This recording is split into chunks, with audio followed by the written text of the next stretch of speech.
terminamos a última parte do programa constatando, infelizmente, o quão nociva pode ser até uma água.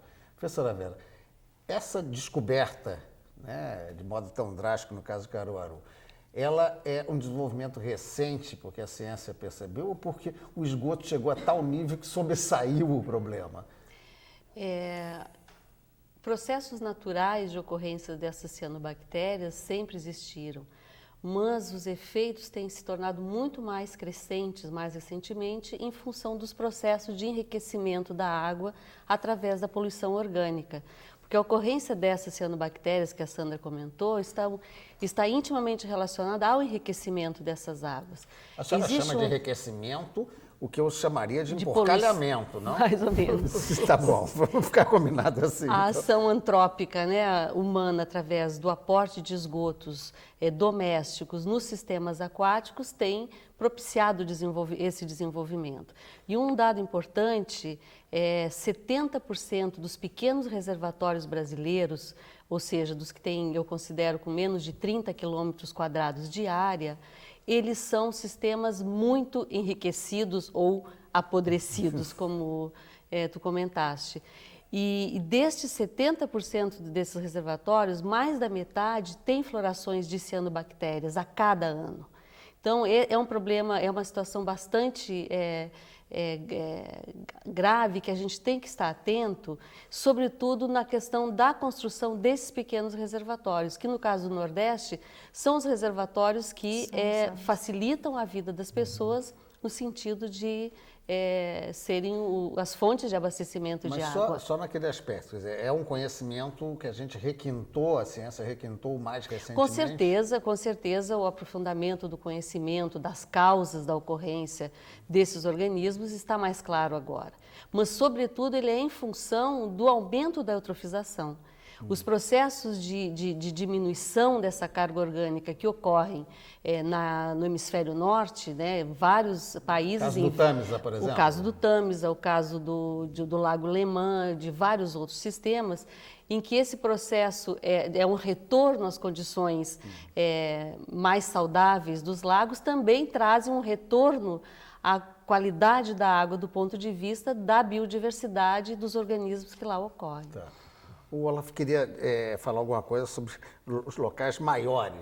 Os reservatórios, como a Vera falou, né, eles são ambientes relativamente frágeis, né, à contaminação por esgoto, nutrientes, né, eles são ambientes que estão buscando uma estabilidade como corpo d'água, né, mas tem um aspecto muito interessante que a gente tem que ficar atento.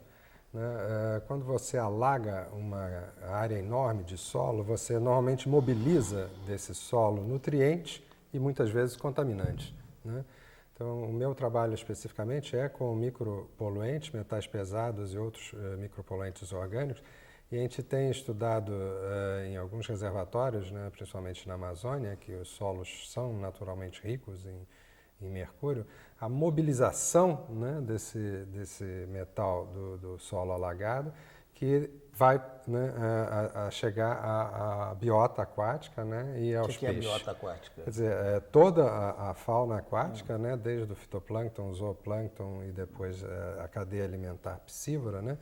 Então esse é um detalhe importante que a gente tem que ficar atento, quer dizer, com relação a reservatórios, mas também com relação a pesque-pagues, que são outros corpos d'água, né, que estão proliferando, né, e muitas vezes são construídos em qualquer buraco, né, que pode ter sido um antigo depósito de lixo, um antigo depósito de agrotóxico. Então a gente tem informações de alguns pesque-pagues que ofereceram realmente riscos e uma mortandade. Então, é um outro corpo d'água que gera... Você tocou num ponto muito importante, Olaf, porque nós estamos vivendo agora um momento de que no país está crescendo, né, uma pressão até política para que a piscicultura intensiva, a criação intensiva de peixes em tanques-redes seria uma saída ou uma grande alternativa para um oferecimento de proteína a baixo custo para a população, né? Está claro isso. Desde a década de 70, tem especialistas no assunto no país que já levantaram esses dados. o quão perigoso pode ser para a qualidade de água atividades de aquacultura, de piscicultura intensiva. O quão rapidamente isso vai levar à perda dessa qualidade de água, né? Deixa eu entender, por que a água, no caso, fica em péssima qualidade? Primeiro, você concentra uma grande massa, né? Uma grande quantidade de peixes num pequeno compartimento, num pequeno volume de água. Como você quer que eles cresçam e economicamente seja viável, você dá bastante comida para eles, eles ficam confinados. E hormônios também, professor? E o peixe excreta. O peixe come e excreta. Então você vai rapidamente poluir com matéria orgânica um determinado corpo d'água, que pode ser, por exemplo, um tanque de pesca e pague de piscicultura.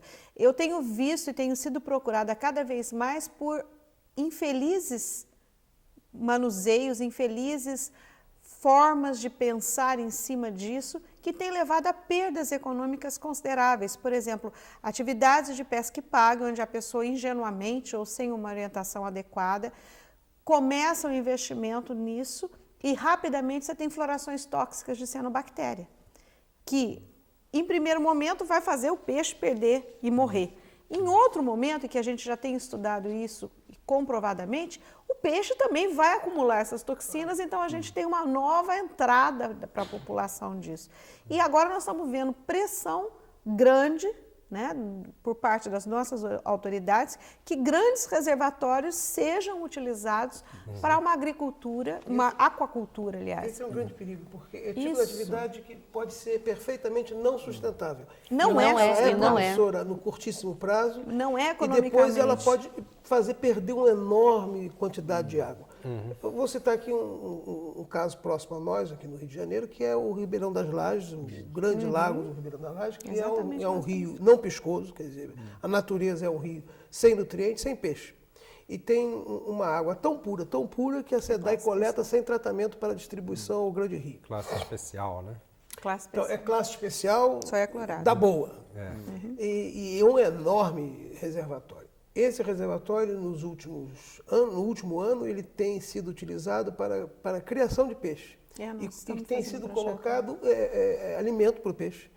E aí retorna toda essa conversa de Vera, enfim, os hormônios, etc, etc. Hoje nós temos cerca de 35% do reservatório, a parte inferior, no volume morto, já é anóxico. Enfim, não há oxigênio e, portanto, é uma água morta que não servirá para a distribuição para nós, enfim. E que pode comprometer as turbinas também, até a Light também tem problema com anoxia. Isso cresce, quer dizer, daqui a pouquinho temos todo um reservatório, é aquela tal rio que morre. Daí, eis um reservatório que está morrendo, já o primeiro terço dele morreu.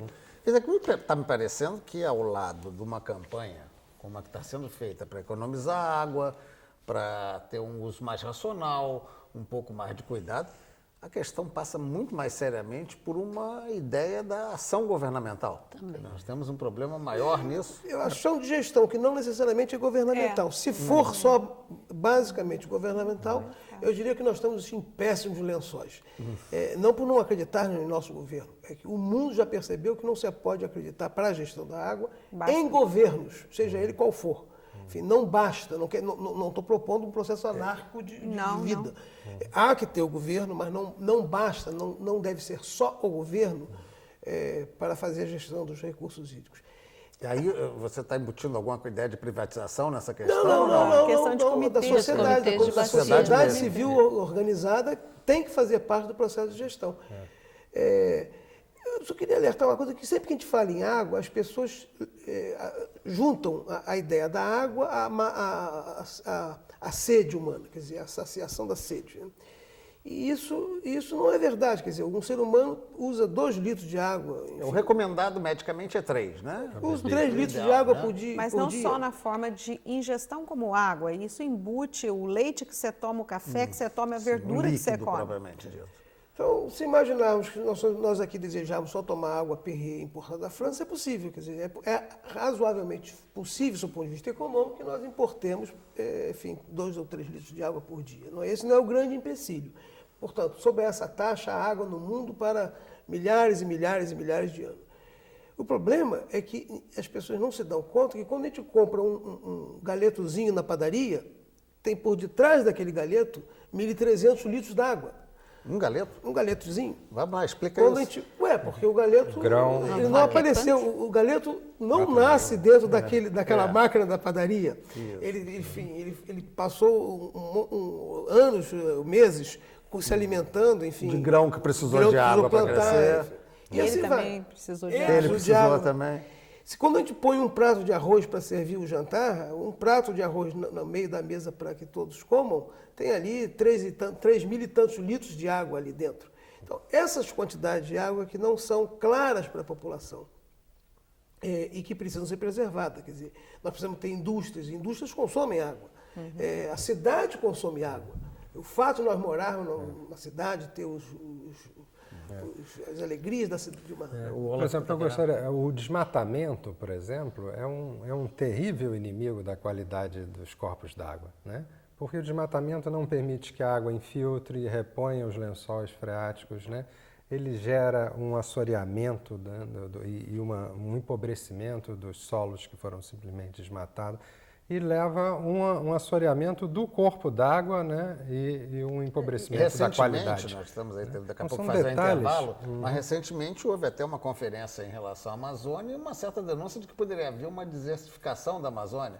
Você acredita nisso? Com certeza. O desmatamento e o solo da Amazônia não se presta a desmatamento, né? Então é uma utilização errada, né, daquela floresta, o desmatamento, né? Então isso aí realmente é uma vergonha. É um risco, né? Bem, mais um intervalo. Daqui a pouco a gente volta com um pouquinho de sugestões para melhorar ou impedir este drama.